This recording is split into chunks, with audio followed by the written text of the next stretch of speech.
అప్పుడప్పుడు ప్రజల్లోకి వచ్చిన ఆ 2-3 రోజుల్లోనే పవన్ చేయాల్సిందంతా చేసేసి నిప్పు రాజేసి మళ్ళీ హైదరాబాదు వెళ్లిపోతున్నారు. 3 నెలలకు ఒక్కసారి ప్రజల్లోకి వచ్చే ఆయన ఈ మధ్య ఈస్ట్ గోదావరిలో పర్యటించి రాజోలు రాజనగరానికి అభ్యర్థులు ప్రకటించేశారు. దీంతో పాటు రాజమండ్రి రూరల్ కూడా తమ అభ్యర్థి కందుల దుర్గేష్ కు ఇస్తారని తేల్చేశారు. దీంతో 40 ఇయర్స్ ఇండస్ట్రీ తనను కాదని టికెట్లు ఎలా ఇస్తారంటూ సిట్టింగ్ ఎమ్మెల్యే గోరంట్ల బుచ్చయ్య చౌదరి ఇప్పటికే తీవ్రస్థాయిలో మండిపడుతున్నారు. దీంతో పాటు రాజానగరం రాజోలులోనూ టీడీపీ నాయకులు ఇప్పటికే గుర్రుమంటున్నారు. ఇదంతా ఓకే అనుకుంటే తాజాగా విశాఖ వచ్చిన పవన్ ఇక్కడ తన కోటాను డబుల్ చేశారు. అంటే గతంలో గోదావరి జిల్లాలో 2 సీట్లు ప్రకటించిన పవన్ విశాఖ వచ్చేసరికి 4 సీట్లు తమ వాళ్ళకే అని చెప్పేశారు.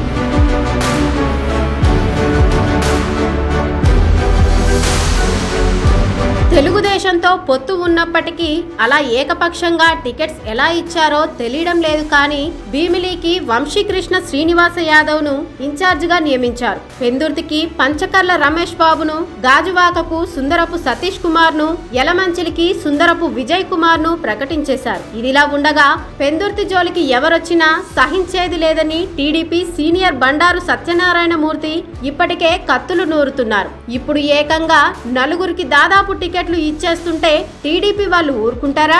ఇప్పటికే అక్కడ 5 ఏళ్లుగా పనిచేస్తున్న టీడీపీ క్యాడర్ సైలెంట్ గా జనసేనకు సపోర్ట్ చేస్తుందా? వాళ్ళ గెలుపు కోసం పనిచేస్తుందా? 5-6 సీట్ల దగ్గరే ఇంత గొడవ జరుగుతుంటే పొత్తులో ఏకంగా 30-40 సీట్లు పోతే తెలుగుదేశం నాయకులు కార్యకర్తలు తమ నిరసన ఏ స్థాయిలో వ్యక్తం చేస్తారో తలుచుకుంటేనే భయం వేస్తుందని టీడీపీ సానుభూతి పరులు అంటున్నారు.